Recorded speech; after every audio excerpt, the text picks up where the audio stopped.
வந்திருக்கிற நண்பர்கள் எல்லாத்துக்கும் என்னுடைய பணிவான வணக்கம். நானிலம் பத்திரிகை ரொம்ப துணிச்சிலிருந்து ஆரம்பிச்சிருக்கான்னு நினைக்கிறேன். ஏன்னா பத்திரிகை இந்த காலத்தில் பத்திரிக்கை படிக்கிற பழக்கங்கிறது இப்போ வர்ற ஜென்ரேஷனுக்கு மாறிக்கிட்டே இருக்குது. எல்லாருமே கையில் செல்ஃபோன் வச்சுக்கிட்டு அதுலேயே டக்கு டக்கு டக்குன்னு காலையில் என் வீட்லேயே கூட நான் பார்க்குறேன். ஒரு பேப்பர் படிக்கிற பழக்கம் நானும் பூர்ணிமா ஏதாவது இங்கிலீஷ் பேப்பர், நான் தமிழ் பேப்பர் போட்டுக்கிட்டு இருப்போம். வேறு வீட்டில் இருக்கிறவங்கெல்லாம் அவங்கவுங்க கையில் செல்ஃபோன் வச்சுட்டு அதில் தான் பார்த்துக்கிட்டு இருக்காங்க. அப்படி போயிட்டுருக்கு. ஸோ இந்த மாதிரி சூழலில் இசக்கி அவர்கள் ரொம்ப தைரியமாக இந்த நானிலம் பத்திரிகை ஆரம்பிச்சிருக்காரு அப்படின்னு சொன்னோம்னா அது ஒரு பாராட்டப்பட வேண்டிய ஒரு சமாச்சாரம். அநேகமாக விஜயன் அவர்கள்லாம் அவருக்கு உறுதுணையாக இருந்து ஊக்கம் கொடுத்துருப்பாருன்னு நினைக்கிறேன்.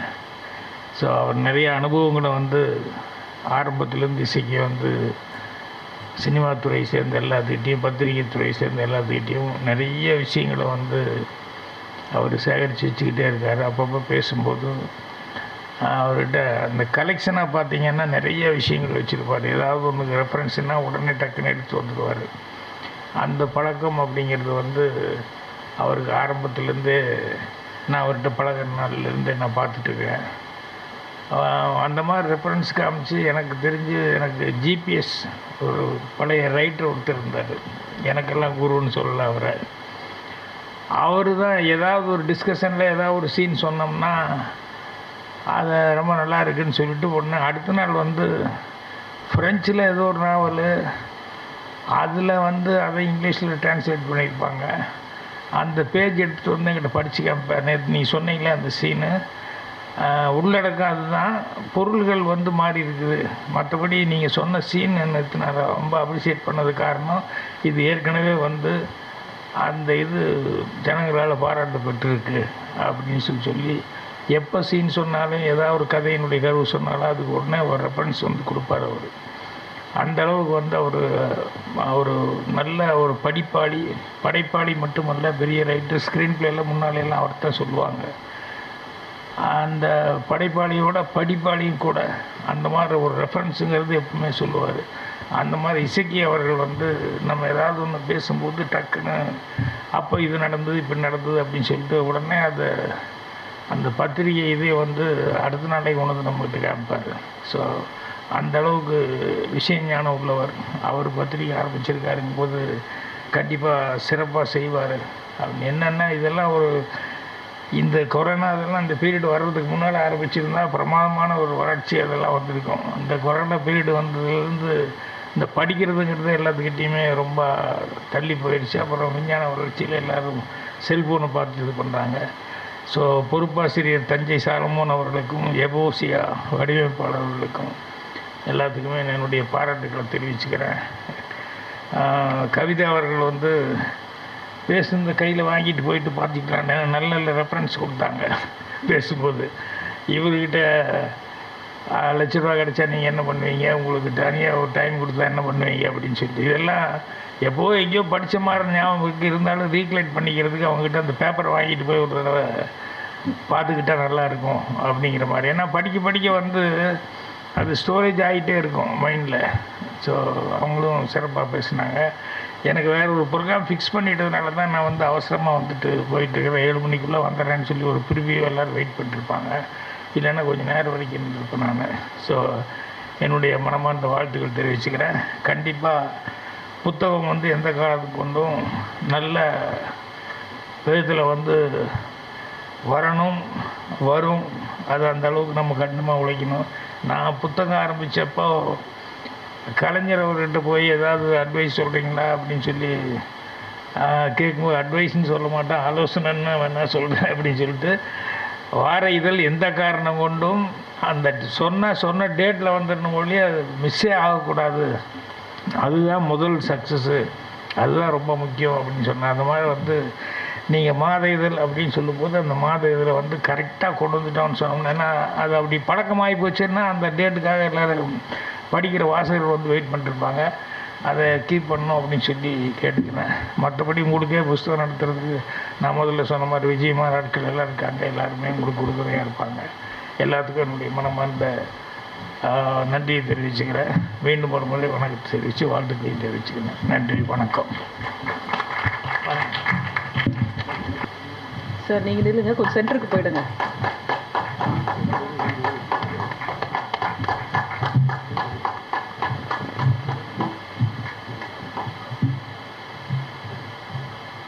இங்கே நம்ம ஆட்கள்லாம் காணும், ஜான் சிங்கர்லாம் வாங்க.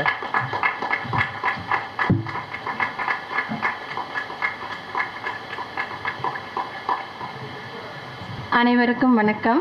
என் பேர் சந்தியா பிரேமா, எஸ்பியோட ஒய்ஃபு. நாங்கள் வந்து சிங்கப்பூர்லேருந்து வந்திருக்கோம். நாங்கள் சிங்கப்பூரில் வந்துட்டு எம்ஜிஆர் ஈவெண்ட் ப்ரொமோட்டர்ஸ் மற்றும் எஸ்பி கிரியேஷன் அப்படின்னு நிகழ்ச்சி படிச்சிட்ருக்கோம். ஜெசிகே அண்ணா வந்து எங்களை கூப்பிட்டுருந்தார் இந்த நிகழ்ச்சிக்கு. நானிலம் எனக்கு ரொம்ப பிடிச்சிருந்துச்சு அந்த தலைப்பு. அந்த தலைப்பை பற்றி நான் அவர்கிட்ட கேட்டிருந்தேன். அதுக்கு ஒரு விளக்கம் சொல்லியிருந்தார். நானும் அவருக்கு சில விளக்கங்கள் சொன்னேன். ஸோ ரொம்ப நன்றி எஸ்கேனா எங்களை கூப்பிட்டதுக்கு. ரொம்ப சந்தோஷம், ரொம்ப மகிழ்ச்சி இப்படி ஒரு புத்தக வெளியீட்டில் நாங்கள் கலந்து கொள்கிறதுக்கு. எங்கள் நிகழ்ச்சியை பற்றி என் கணவர் வந்து அப்புறமா உங்கள்கிட்ட பேசுவார். ஸோ அனைவருக்கும் நன்றி. வணக்கம். அனைவருக்கும் வணக்கம். இந்த அழைப்பு வந்து என் நண்பர் வாங்க இவர் சொன்னார், இந்த மாதிரி ஒரு புத்தக வெளியீடு செய்ய போகிறேன், ஸோ இதுக்கு வந்து நீங்கள் வரணும், இந்த நிகழ்ச்சியில் கலந்துக்கணும்னு. எங்களுக்கு வந்து honestly பார்க்கும்போது வர 28 டிசம்பர் மாதம் நிகழ்ச்சி எம்ஜிஆர் காலத்தை வென்றவண்ணி பாகம் 7 அது வந்து ஒன் ப்ரோக்ரஸில் நடந்துகிட்டு இருக்கிறதுனால அந்த டைம்லேயே இந்த நிகழ்ச்சியும் வந்து நான் சொன்னேன் அவர்கிட்ட, கண்டிப்பாக உங்களுக்காக சிங்கப்பூர்லேருந்து நாங்கள் வந்து சென்னையில் வந்து உங்களை வந்து மீட் பண்ணுறோம். அது மட்டும் இல்லாமல் என்னோடய மனமான வாழ்த்துக்கள். ஏன்னா அவங்க சொன்ன மாதிரி திரு பாக்கியராஜன் சொன்ன மாதிரி புக்கு படிப்பு வந்து குறைஞ்சிக்கிட்டு தான் போய்கிட்டு இருக்குது எல்லாத்துலேயும். ஸோ இப்போதைக்கு வந்து அண்ணன் வந்து ஹீரோவாக இருக்கார், ஏன்னா புக்கை வெளியாக்குறாரு. ஸோ அவருக்கு நீங்கள் எல்லாம் சேர்ந்து ஒரு சிறப்பான கைத்தட்டு கொடுக்குறோம். ஏன்னா இது சாமானிய இது இல்லை. ஏன்னா மாதம் சொன்ன மாதிரி அவருக்கு சப்போர்ட் வந்து நம்ம கையில் தான் இருக்குது. அதாவது ஒரு புக்கை வாங்கி மற்றவங்க வந்து இன்ட்ரடியூஸ் பண்ணுறது வந்து எல்லோரும் பொறுப்பு தான் அது. ஸோ அதே மாதிரி தான் இப்போ எங்கள் நிகழ்ச்சிகள் செய்யும்போது எங்கள் கலைஞர்கள் தான் எங்கள் கூட சேர்ந்து எல்லாம் செஞ்சுக்கிட்டு இருக்காங்க. ஸோ என்னை இங்கே வரவேற்றிருக்கு திரு எஸ்கே அவர்களுக்கு மிக்க நன்றி. அனைவருக்கும் நன்றி, வணக்கம். அதாவது புஸ்தகத்தை சும்மா வாங்கக்கூடாது. ஆக்சுவலாக நான் தான் அவருக்கு பெரிய மரியாதை பண்ணியிருக்கணும். ஏதோ வேலைப்பழுவில் வந்து நான் அதை கொஞ்சம் அதை விட்டுட்டேன். சரி, அந்த புத்தகத்துக்கு அதுக்கூட தொகை கொடுக்கணுன்ட்டு அதை கொடுத்துருக்கேன். இது வந்து பன்மடங்கு பெருகி இன்னும் பல மடங்கு பெருகி பெரிய அளவில் அவர் வந்து முன்னேறணும் அப்படிங்கிறது இந்த சந்தர்ப்பத்தின் வாயிலாக நான் தெரிவித்துக் கொள்கிறேன். அதாவது இதயக்கனி குழுமத்தில் ஒரு அங்கம் திரு எஸ்ஐ பாண்டியன் அவர்கள், அதாவது இதயக்கனி பத்திரிகையினுடைய குழுமத்தில் அவர் ஒருவராக நான் வந்து ஒரு சகோதரரை போல நான் வந்து பாவிக்கிறேன். அவரும் என்னை அப்படி தான் பார்க்குறாரு. அவங்க குடும்பத்தில் நான் ஒருத்தன், அப்படி தான் சொல்லணும். அவங்க குடும்பத்தில் நான் ஒருத்தன். இதயக்கனி குழுமத்தில் ஒருவர், அவரோட குடும்பத்தில் நான் ஒருவன். இப்படி ஒரு எங்களுக்குள்ள ஒரு பாச பிணைப்பு. அவர் திருநெல்வேலியில் முதல்ல சந்தித்ததுலேருந்து இன்றைக்கு வரைக்கும் அந்த பாசம் வந்து, அதாவது எங்களுக்குள்ள அவர் சில சமயங்களில் வந்து முரண்பாடுதல் ஏற்படும், உறவில் இல்லாமல் இல்லை. அதை பேசி நாங்கள் சரி பண்ணிக்குவோம். ஸோ அந்த மாதிரி, அதாவது புரட்சித் தலைவர் எம்ஜிஆர் மீது நான் எந்த அளவு பற்றுதல் பாசம் வைத்திருக்கிறேன் என்பதற்கு இன்னொரு உதாரணம் வந்து திரு எஸ்கே அவர்கள். அவர் நான் சோர்ந்திருக்கும் போது என்னை ரொம்ப மோட்டிவேட் பண்ணுவார். நான் சோர்ந்திருக்கும் போது மோட்டிவேட் பண்ணி, அது அவருக்கும் அதே தான், அவர் தன்னைத்தானே வந்து மோட்டிவேட் பண்ணிக்கவர். நானும் சில விஷயங்களை சுட்டி காட்டுவேன். பத்திரிகை, அதாவது திரு பாக்யராஜ் சார் சொன்ன மாதிரி அவ்வளோ தொகுப்புகள் இருக்கும். எல்லாருடைய பிறந்தநாளும் ஞாபகம் வச்சுருப்பார், எல்லா பிறந்தநாளுக்கும் வாழ்த்து சொல்வார். அது சாதாரண வேலை இல்லை, அவ்வளோ ஈஸியானது இல்லை. அது கரெக்டாக அது மெமரியிலே இருக்கும். அவர் அதை குறித்து வச்சுருக்காரு. ஸோ என்னோடய நட்பு வட்டமும் இங்கே சில பேர் இங்கே வேலைக்கு வந்து இருக்கிறது பார்க்கும்போது எனக்கு வியப்பாக இருக்குது. அவங்கள இங்கே தான் பார்க்குறேன். நான் சிங்கப்பூரில் பார்த்துட்டு, பிரான்ஸில் பார்த்துட்டு இங்கே வந்து பார்க்குறேன். திரு ராமு அவர்களுக்கு என்னுடைய வணக்கங்கள். அதாவது நாங்கள் சிங்கப்பூர் ஃப்ரான்ஸ் போகும்போது எங்களை அந்தளவு அவங்க பார்த்துக்குவாங்க, அவங்க கவனிச்சுக்குவாங்க. அது மாதிரி கடந்த ஆண்டு வந்து திரு பாலா அவர்களுடைய நிகழ்ச்சிக்கு நானும் இசக்கி அவர்கள் தான் போனோம். ரொம்ப பிரமாதமாக நடத்தியிருந்தாங்க. 2 பேருமே அங்கே அவங்களுக்கு நான் எதிர்பார்க்கல. ஆனால் 2 பேரும் அப்படி மேடையில் ஜோடி போட்டு டான்ஸ் எல்லாம் பண்ணி அந்த அமர்க்கலம் பண்ணிட்டு இங்கே பேசும்போது கையை பிடிச்சிட்டு வரீங்களா எனக்கு புரியல. ஆனால் நல்ல உழைப்பாளிகள். அந்த உழைப்பாளிகளை ஒன்று திரட்டிய ஒரு பெருமை வந்து திரு இசக்கி அவர்களுக்கு உண்டு. அவருடைய திறமை, அவருடைய அறிவு அதெல்லாம் மேலே அவருடைய உழைப்பு அவரை கொண்டு செல்லும் அப்படின்னு நான் நினைக்கிறேன். காரணம் வந்து இதுக்கு அடித்தளம் புரட்சித் தலைவர் எம்ஜிஆர் அவர்கள். இதுக்கு மேலே வந்து அவர் புகழ்கிறதுக்கு வந்து இதற்காக எங்கள் அனுபவம் வந்து அவருக்கும் கை கொடுக்கும், அவருடைய அனுபவம் எனக்கும் கை கொடுக்கும். இப்படி ஒருத்தருக்கு ஒருத்தர் கை கொடுத்து நாம் உயர்வோம். உங்கள் வாழ்த்திற்கு ரொம்ப நன்றி சார். நன்றி, இயற்கைக்கு நன்றி, இங்கே வருகை தந்திருக்கும் அனைவருக்கும் நன்றி, மற்றும் மேடையில் அமர்ந்திருக்கும் அனைவருக்கும் நன்றி, பத்திரிகையாளர் நண்பர்களுக்கும் நன்றி. ஸோ இங்கே இருக்கிறவங்களுக்கு எக்ஸ்பீரியன்ஸ் அதிகம். ஸோ அவங்களோட எக்ஸ்பீரியன்ஸ்லேருந்து நான் கொஞ்சம் இப்போ தான் கற்றுக்கிட்டு இருக்கேன். ஸோ அப்படி பார்க்கும்போது இசைக்கான பற்றி சொல்லணுன்னா, அவர் வந்துட்டு ஒரு புக்குன்னு சொல்கிறத தாண்டி அவர் வந்துட்டு ஹீஸ் அ லைப்ரரி. ஸோ அதுதான் நிறைய பேர் சொல்லியிருக்காங்க. அவர் வந்துட்டு ஒரு பெரிய லைப்ரரி அவர். ஸோ இந்த லைப்ரரி வந்துட்டு ஒரு ஆள் இல்லை, ஊர் ஃபுல்லாக எல்லாருமே யூஸ் பண்ணணும். அப்போது எந்த அளவுக்கு யூஸ் பண்ணுறோமோ அந்தளவுக்கு நம்ம க்ரோ ஆகும். ஸோ அந்த மாதிரி எல்லாருமே அவர் கொடுத்துருக்குற புக்ஸாக இருக்கட்டும், அவர் கொடுக்குற தாட்ஸாக இருக்கட்டும், அவரோட ஐடியாலஜிஸாக இருக்கட்டும், ஸோ அது எல்லாமே பார்த்திங்கன்னா நம்மளை வந்துட்டு நெக்ஸ்ட் ஸ்டெப்புக்கு கொண்டு போகிறதுக்கு ஒரு ஹெல்ப்ஃபுல்லாக இருக்கும். ஸோ இசைக்கான எனக்கு எப்படி பழக்கம் சொல்லி பார்த்திங்கன்னா, நாங்கள் ஒரு ஷூட் ஒன்று போயிருந்தோம், லைக் ஒரு வெப் சீரிஸ் ஷூட்டுக்காக போயிருந்தோம். ஸோ அங்கே தான் பழக்கம். ஸோ அதுக்கு பிள்ளையார் சொல்லிப்பட்டது வந்துட்டு நம்ம ஜான் அண்ணா தான். ஸோ அதுக்கு நான் ஜான் அண்ணாக்கு நன்றி சொல்லிக்கிறேன். ஸோ ஜான் அண்ணா மூலமாக தான் எனக்கு பல பேர் தெரியும். ஸோ ஜான் அண்ணாக்கு அதுக்கு நன்றி. அண்ட் இசைக்கு அண்ணா அப்படி சொல்லி எடுத்துக்கிட்டோன்னா, ஹீஸ் அ ஜெம். எப்படி சொல்லணும்னா, he's a mentor, he's GeM. அவரை பற்றி நிறைய சொல்லலாம். பட் அவரோட புக்குன்னு சொல்லி வரும்போது நாட் ஒன்லி இங்கே தமிழ்நாட்டில் மட்டும் இல்லாமல், ஸோ இது வந்துட்டு எல்லா இடத்துலையும் போய் ரீச் ஆகணும், உலகத்தில் இருக்க அனைத்து தமிழ் மக்களுக்கும் போய் ரீச் ஆகணும். ஆனால் இது தமிழில் இருக்கிறது ஒரு ப்ளஸ்ஸாக இருக்கும்போது அது ஒரு இங்கிலீஷ்லேயும் சேர்த்து கொடுத்தீங்கன்னா, ஸோ வெளியே இருக்கவங்களுக்கும் ரொம்ப யூஸ்ஃபுல்லாக இருக்கும். ஏன்னா அவர்கிட்ட இருக்கிற கண்டென்ட் அந்த மாதிரி. ஸோ அவரோட நாலேஜ் ரொம்ப அதிகம். ஸோ அந்த கண்டென்ட் எல்லாத்துக்குமே போய் சேரணும். ஸோ என்ன மாதிரி நீடி பர்சன்ஸ் நிறைய பேர் இருப்பாங்க. எனக்கு பெருசாக நிறைய விஷயங்கள் தெரியாது, நான் கற்றுக்கிட்டு இருக்கேன். ஸோ அப்படி கற்றுக்கிட்டு இருக்கும்போது ஜான் அண்ணா மாதிரி, நம்ம இசைக்கு அண்ணா மாதிரி, விஜயன் சார் மாதிரி, பாக்கியராஜ் சார் மாதிரி, ஸோ இவங்க எழுதின புத்தகங்கள், இல்லை அவங்க பேசுகிற வாக்கியங்கள், ஸோ அவங்க சொல்லிக் கொடுக்குற விஷயங்கள், இதெல்லாம் படித்து தான் நாங்கள் கற்றுக்கிட்டு அப்கமிங் டேஸில் வந்துக்கிட்டு இருக்கோம். ஸோ இந்த மாதிரி விஷயங்கள் நிறைய வந்துட்டு இசைக்கு அண்ணன் வந்துட்டு நிறைய இங்கிலீஷ்லேயும் கொடுக்கணும், தமிழ்லேயும் கொடுக்கணும், அதே மாதிரி எல்லா இடத்துலையும் போய் ரீச் பண்ணணும்னு சொல்லி வேண்டிக்கிறேன். அண்ட் இசைக்கு அண்ணா வந்துட்டு என்கிட்ட அடிக்கடி பேசும்போது சொல்லிட்டு இருப்பார், இந்த இதில் ஆரம்பிக்கிறது மட்டும் என்னோடய ஆசை கிடையாது, என் ஊரில் வந்துட்டு எனக்கு லைப்ரரி வைக்கணும் அப்படின்னு சொல்லிட்டு இருந்தார். அதே மாதிரி ஒரு தடவை பேசும்போது என்ன சொல்லிட்டு இருந்தார், விவேக் சார் இருக்கும்போது வந்து சொல்லியிருந்தார், அந்த நூலகத்துக்கு உங்களுக்கு என்ன உதவி தேவையோ நான் கண்டிப்பாக பண்ணுறேன் அப்படின்னு சொல்லியிருந்தார். So but hard luck Vivek sir இப்போ இல்லை. பட் இந்த மேடையில் நான் ஒரு வார்த்தை கொடுக்குறேன், கண்டிப்பாக இசைக்கு அந்த நூலகத்துக்கு என்ன வேலையை ஆரம்பிக்கிறாங்களோ அதில் கண்டிப்பாக என்னோட ஒரு பங்கு இருக்கும். அந்த திருநெல்வேலியில் மட்டும் இல்லை, திருநெல்வேலியை தாண்டி நிறைய இடத்துல வந்துட்டு இசைக்கான நூலகம் ஆரம்பிக்கணும். அந்த எல்லா நூலகத்துலேயும் என்னோடய பங்கு ஒன்று இருக்கும் அப்படிங்கிறத நான் இங்கே தெரிவிச்சுக்கிறேன். நன்றி, வணக்கம். நன்றி உமர். அடுத்ததாக நாம் பேச அழைக்கிறோம். ஒரு புத்தகம் ஒரு சின்ன அன்பான வேண்டுகோள். ஒவ்வொரு ஆசிரியர் தினத்துக்கும் என்னை 8ஆம் கிளாஸ், 9ஆம் கிளாஸ், 10ஆம் கிளாஸில் பக்குவப்படுத்தி இன்றைக்கி இந்த இடத்துல நிற்கிறதுக்கு அவங்க தான் மெயின் காரணம். எங்கள் அப்பா அம்மா தொட்டிலில் போட்டு வளர்த்தாங்க, ஆனால் அவங்க ஒரு பண்பான ஒரு தொட்டிலில் போட்டு என்னை வளர்த்தாங்க. அந்த ஆசிரியர் பேர் இன்பராணி. ஒவ்வொரு விஷயத்தையும் நான் எல்லாரும் சொன்னாங்க, இந்த மாதிரி நான் டைரி வச்சு நான் கரெக்டாக பர்த்டேலாம் விஷ் பண்ணணும் அப்படி இப்படின்னு. ஒவ்வொரு ஆசிரியர் தினத்துக்கும் அவங்களுக்கு நான் ரெகுலராக, நான் படித்த காலத்துலேருந்து அதுக்கப்புறம் நான் ரெகுலராக அவங்களுக்கு போய் நேரில் பார்ப்பேன், வாழ்த்து சொல்லுவேன், காலையில் வந்து கும்பிடுவேன். அதுக்கப்புறம் அந்த செல்ஃபோன்லாம் வந்ததுக்கப்புறம் செல்ஃபோன் மூலமாக பேசினேன். போன ஆசிரியர் தினத்துக்கு நான் அவங்கள ஏதோ ஒரு வேலைப்பாடில் நான் மறந்துட்டேன் பேசுறதுக்கு. இப்போது இந்த மாதிரி தொடங்குறேன் அப்படின்னு அவங்ககிட்ட சொல்கிறதுக்கு, ஏன்னா ஒரு ஆசிரியருக்கு மாணவன் தன்னை ஆசிரியராக காட்டிக்கிறேன்னு சொல்கிறதுக்கு அவங்ககிட்ட சொல்லலாம்னு நான் ஃபோன் பண்ணும்போது அவங்க மருமக எடுத்தாங்க. அத்தை இறந்து 1.5 மாதம் ஆச்சு அப்படின்னாங்க. ஒரு நிமிடம் அவங்களுக்காக ஒரு சின்ன அஞ்சலி நம்ம செலுத்துவோம், அந்த ஆசிரியருக்காக.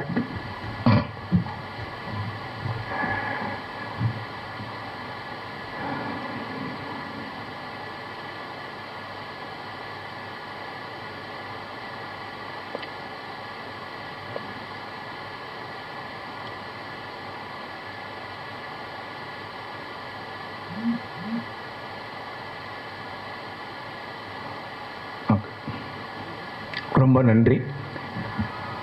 அப்புறம் எங்கள் அப்பா அம்மா, அண்ணன் குடும்பங்கள் எல்லாரும் என்னை வளர்த்து ஆளாக்குனாங்க ஒரு பண்புள்ள மனிதனா.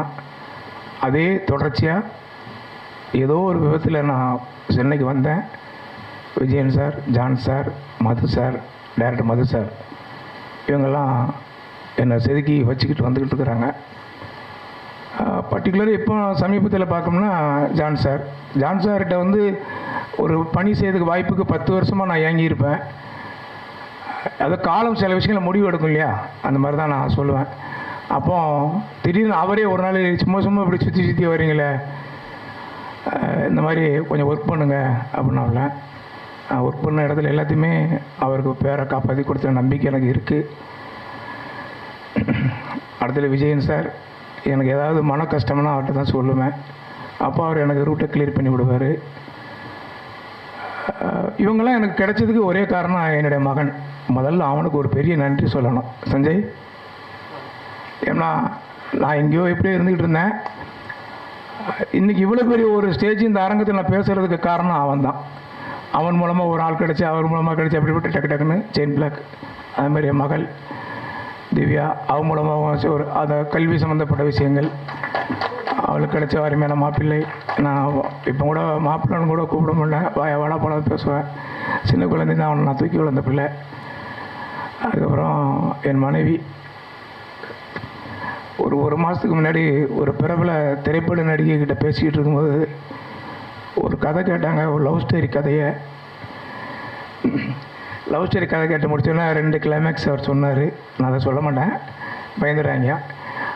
அப்போ சொல்லும்போது அப்போ அது லவ் ஸ்டோரி, அது ரொம்ப இன்வால்மெண்ட்டோட கேட்டுச்சு. கிளைமேக்ஸ் இப்படி செல்லாம் இப்படி செல்லாங்க. அப்போ அசைக்கு சார் எப்படி சார் அப்படின்னாப்புல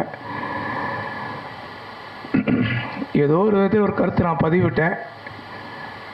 என்ன கல்யாணம் பண்ணதுனால தான் என் மனைவி என் கூட சேர்ந்து கஷ்டப்படுதா கொடுக்குன்ட்டு பல சந்தர்ப்பத்தில் ஃபீல் பண்ணியிருக்கேன். இன்றைக்கி அதை சரி பண்ணிட்டேன். சரி, நார்மலுக்கு வரேன். எல்லோரும் வந்திருக்கீங்க. முதல் வணக்கம். செதுக்கியவர்களை சொல்லிட்டேன். Vijayan sir, John sir, Paris madam, Mahalakshmi தங்கச்சி சார், சிங்கப்பூர் சார், எல்லோரும் வந்திருக்கீங்க. யாராவது பேர் விடுபட்டிருந்தால் மன்னிச்சிடுங்க. இந்த கம்ப்யூட்டர் உலகத்தில் இப்படி செல்ஃபோன் பயன்படுத்துகிற காலகட்டத்தில் புத்தகம் வாழ்ந்து கொண்டு தான் இருக்கிறது. அது ஒன்றும் வீழ்ந்து விடவில்லை. சில கரையான்கள் மாதிரி செல்ஃபோன்கள் அதை அரிச்சிக்கிட்டு இருந்தாலும் அப்பப்போ தூசி தட்டி நம்ம சரி பண்ணிக்கிடுறோம்.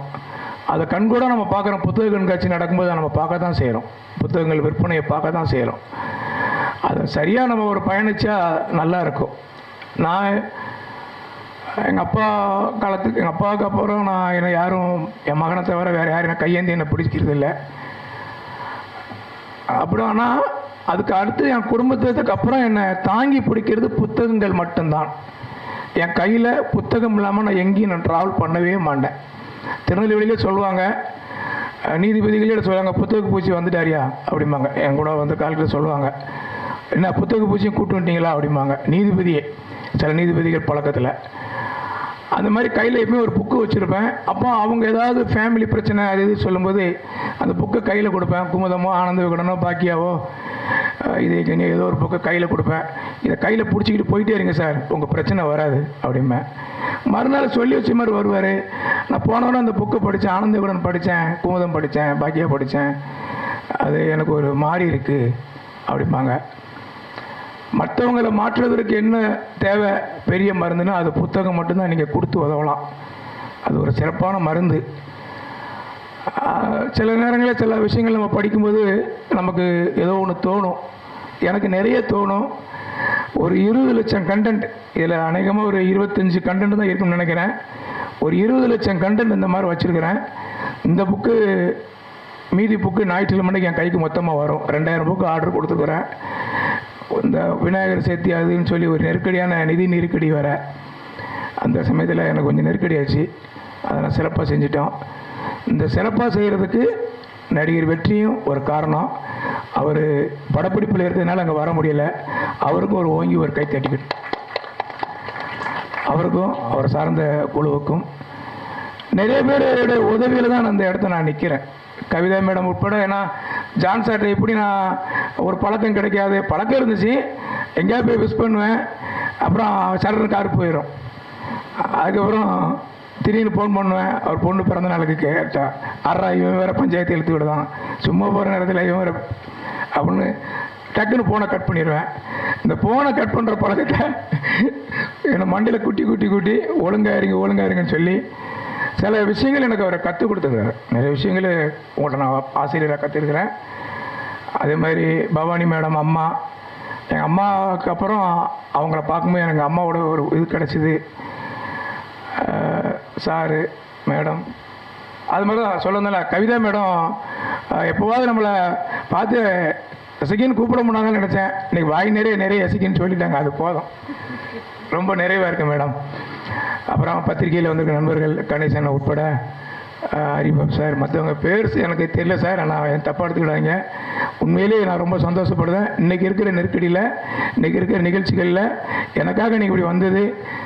அங்கே ஒரு மேடம் இருக்காங்க, குண்டுன்னு இருப்பாங்க எப்போவுமே, அவங்க எல்லாம் நாங்களாம் ஒரே டீம் தான். நான் சினிமாவில் நடிக்க போனாலும் நடிச்சிருக்கிறேன். 2-3 படங்கள் வரும். அது வரும்போது பாய் கூட ஒரு படம் நடிச்சிருக்கிறேன். அந்த வெப்சீரிஸ் வந்துன்னா ரோட்டில் போகிற கூட எனக்கு காரி துப்பிடுவான். ஆமாம், உண்மைக்கும் இவன் என்ன இவ்வளோ மோசமான இவன் யோக்கியமாக லைப்ரரி கட்ட போகிறான் அப்படின்பா. அந்த வாய்ப்பு கொடுத்த டைரக்டர் மதுராஜ். என்னென்னா அவர் என்ன சொன்னாலும், உங்கள் கேரக்டருக்கு எதிர்மறை கேரக்டர், அது ரொம்ப மோசமான கேரக்டர், பார்த்தீங்கன்னா இந்த விழாவுக்கு அதுக்கு சம்மந்தமே இருக்காது, டைரக்டர் சொல்லுவார். அந்த மாதிரி அந்த இதில் வெப்சீரிஸ் வந்து நான் கொஞ்சம் உலகம் பூரா போவேன்.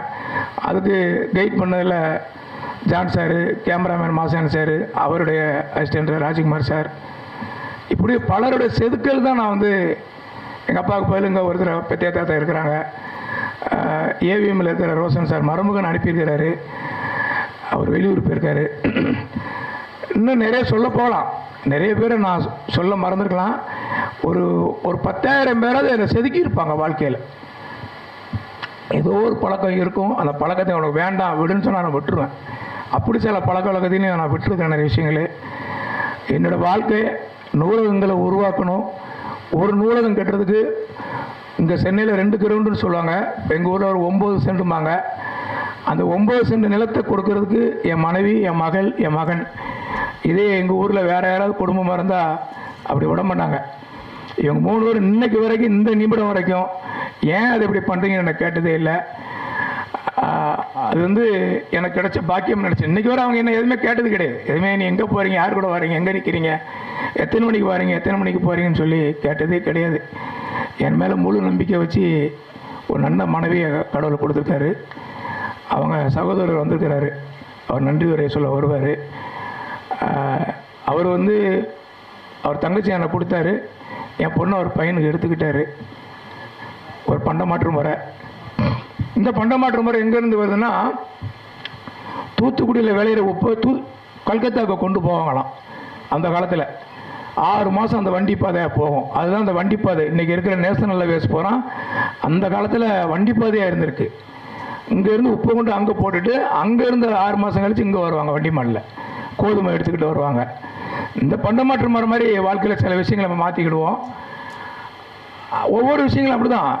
யாராவது நம்மளை கோவப்பட்டாங்கன்னா பதிலுக்கு யாரும் கோவப்பட்டுறாதீங்க, ஒரு புன்னகையோடு கடந்து போங்க. அப்படின்னா சொல்லுவேன், நானே சில டைமில் கோவப்பட்டுருவேன்.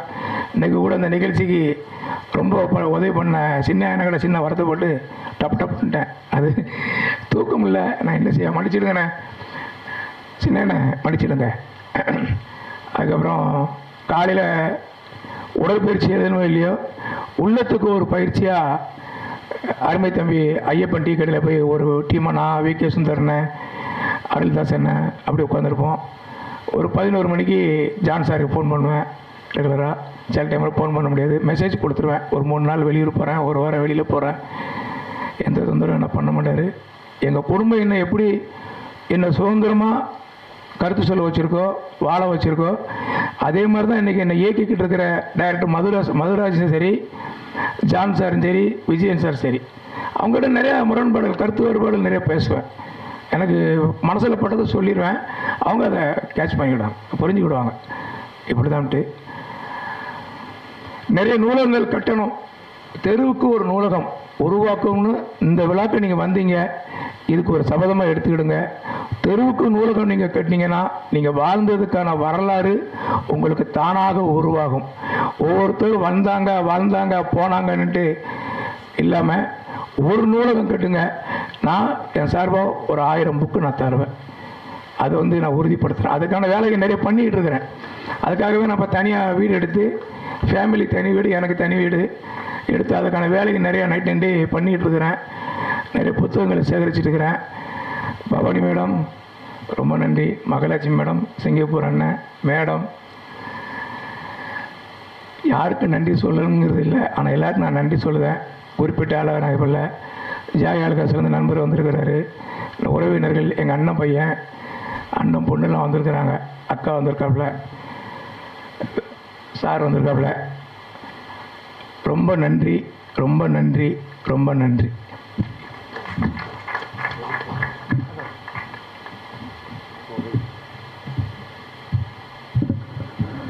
இந்த கூட்டத்தின் வாயிலாக அதான் நானிலம் பத்திரிகை ஒரு 100 பத்திரிகை புக்கு 100 புஸ்தகத்துக்கு நான் வாங்கிக்கிறேன். வந்த உடனே எனக்கு கொண்டு வந்து கொடுத்துருங்க, அதுக்குள்ள தொகை நான் கொடுத்துட்றேன். இது மாதிரி நண்பர்கள் ஊக்கப்படுத்தணும்னு நான் கேட்டுக்கிறேன். அப்புறம் இன்னொரு விஷயம், இந்த மேடையில் ஒரு முக்கியமான விஷயம் எப்படி மிஸ் ஆனதுன்னு தெரியல. எனக்கு யோசிச்சுக்கிட்டு தான் ஏதோ ஒன்று மிஸ் ஆகுதுன்னு பார்த்தா எசக்கி அதை மிஸ் பண்ணியிருக்காரு. தாய், அதாவது இந்த உலகின் மிகப்பெரிய ஒரு விலை மதிப்பில்லாத ஒரு பொக்கிஷம் தாய். அந்த தாயை 100 வயசு வரைக்கும் அவர் பார்த்துட்ருக்கார். 100 வயசு வரைக்கும் அவங்களுக்கு பார்த்துட்ருக்காருன்னா அது பார்த்துக்கிட்டாருங்கிறத விட அவங்க மனைவி இருக்காங்க பார்த்தீங்களா, அவங்க பார்த்துக்கிட்டது மிகப்பெரிய விஷயம். இதுக்காக நான் உங்கள் 2 பேருக்கு நான் வணக்கம் சொல்கிறேன். ஏன்னா தெரியும் அவங்கள பற்றி. முகநூலில் தாயை பற்றி போட்டுக்கிட்டே இருப்பார், ஏதாவது ஒரு விஷயம் போட்டுக்கிட்டே இருப்பார். அந்த உணர்வு உங்களை வாழ வைக்கும், அந்த உணர்வு உங்களை உயர்த்தும். அது நீங்கள் இன்னும் மேலே மேலே வருவே. இது இவரை மாதிரி எல்லாரும் இருக்கணும். தாயை கடைசி வரைக்கும் வீட்டில் வச்சு பார்த்து கொடுங்க. அதை பார்த்துக்கிறத தவிர நம்ம பெரிய கடமை நமக்கு இல்லவே கிடையாது. நீங்கள் எவ்வளோ உயரத்தில் இருந்தாலும், எவ்வளோ சம்பாதிச்சாலும், எவ்வளோ புகழ் அடைஞ்சாலும் அதை தாண்டி ஒன்றுமே இல்லை, தாயை தாண்டி. ஸோ அந்த விஷயத்தில் எனக்கு நான் என் தாயை நான் எப்படி பார்த்துக்கிட்டேன்னு என்னை அறிஞ்சவங்களுக்கு தெரியும். அந்த வகையில் நாங்கள் 2 பேருக்கும் மறுபடியும் நான் வணக்கம் சொல்லிக்கிறேன். அந்தளவு மிக சிறப்பானவர்கள் இந்த 2 பேருமே. நன்றி.